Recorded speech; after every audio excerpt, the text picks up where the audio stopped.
This is the MTN 10 o'clock news. Good evening and thanks for joining us tonight. I'm Russ Riesinger.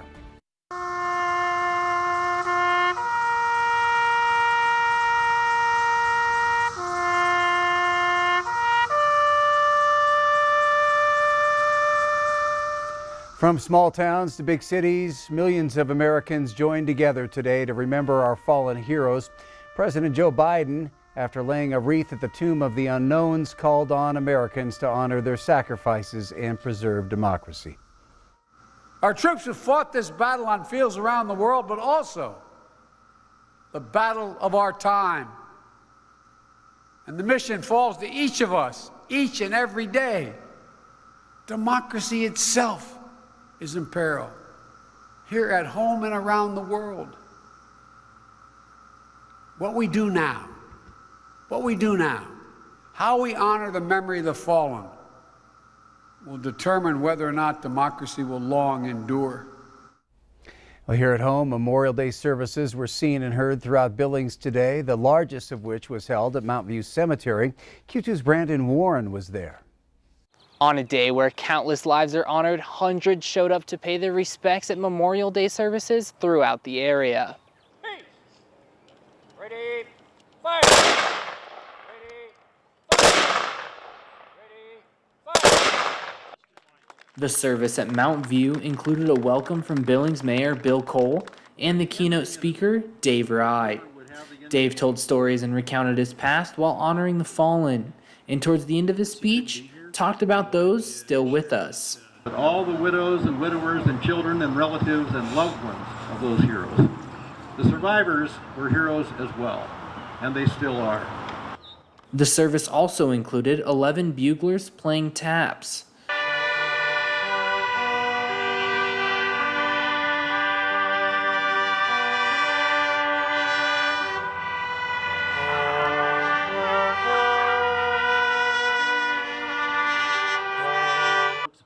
The hundreds who gathered made the event special, and it couldn't happen without them. This only comes about because of a community backing. Veterans make it happen. It means a lot. It helps me remember the people who will always stick in my memory. After the initial service, there was a shorter one for those who fought in Vietnam. In Billings, Brandon Warren, MTN News.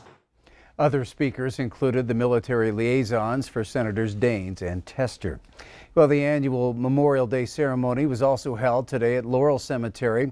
This year, it just so happened that a new memorial bench was placed at the cemetery for a well-known veteran, Ben Steele. Q2's Shaquille Cozart has more.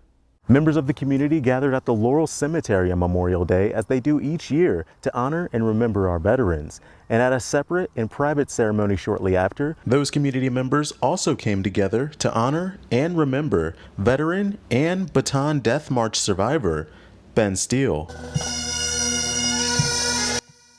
Well, he was a very positive person, and when I first met him, I couldn't believe that he was positive after what he went through. My dad was the most patriotic man I knew, and it's great to come to these ceremonies today to see people that care about the veterans and remember, never forget. Ben Steele is known throughout the community and the nation for his artwork that told a story of the Bataan Death March. He was in the camps for 3.5 years. And that's a long time to be in slave labor. When I first saw the drawings that he was doing, I couldn't believe what he went through. Steele died in 2016, but his legacy, along with all who have served our country, has and will live on for years to come. Reporting in Billings on Memorial Day, I'm Shaquille Cozart with MTN News.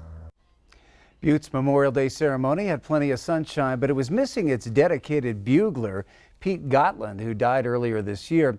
His presence was felt throughout the ceremony, but as MTN's John Amy reports, Montana's own Senator Jon Tester stepped in to take Pete's place behind the horn.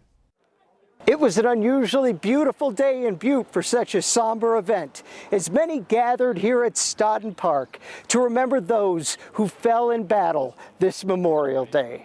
Can't remember a Memorial Day quite like this. The sun is shining on us for a great reason today. And I just want to thank you.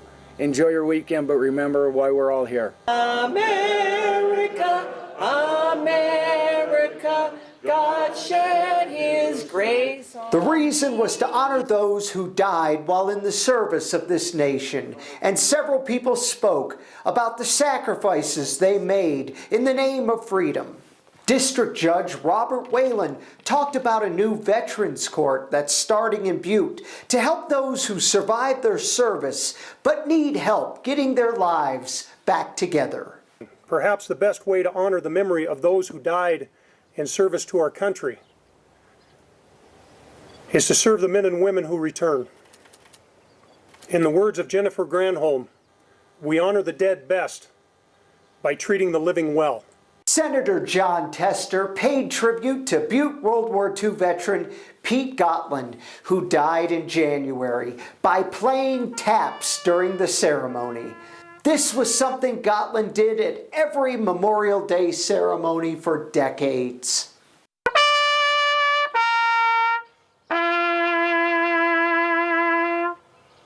On this day, you can't take over for Pete. I'll just tell you that.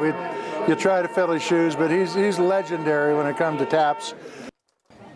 Pete Gotland's daughter said she was grateful her father was remembered during this ceremony, and he would have enjoyed being here today, a ceremony that he faithfully attended every year. This is like the first year without him, so you know, we really miss him. It was very nice of John Tester to mention Pete Gotland. That was John Amy reporting. Now turning to Chief Meteorologist Ed McIntosh in the Weather Center. It was definitely a warm day out there today, Ed, but we're going to really be feeling the heat before the week's over. That's for sure. In fact, we're going to go from feeling warm for this time of the year to feeling hot for any time of the year, especially by the end of the week. So it's time to talk about those things to keep in mind. If you're going to be outdoors, spend some time in the shade as much as possible with that lightweight clothing, a wide brim hat. Don't forget about SPF as well with some sunscreen. Take care of the pets and yourself by staying hydrated as the heat continues to build in. Save activities for the cooler part of the day in the morning or into the afternoon. And be mindful, too, you might want to take refuge in some of the waterways, but with the snow melting out of the mountains, the rivers are running cold and higher than average, and the water's pretty fast. We'll take a closer look at the forecast coming up. Well, a chemical scare resulted in the partial evacuation of a downtown Billings apartment building this afternoon. Some residents in the Western Towers apartments felt irritated breathing, but firefighters were unable to determine a cause. Q2's Mitch Laggy brings us more from the scene. Behind me here, Billings firefighters are blowing air out of the Western Towers apartments in downtown Billings after a person called 911 to complain of a chemical smell inside the building. The 911 caller on the 4th floor of the building complained of no specific smell, but told firefighters they felt an irritating sensation in their breathing.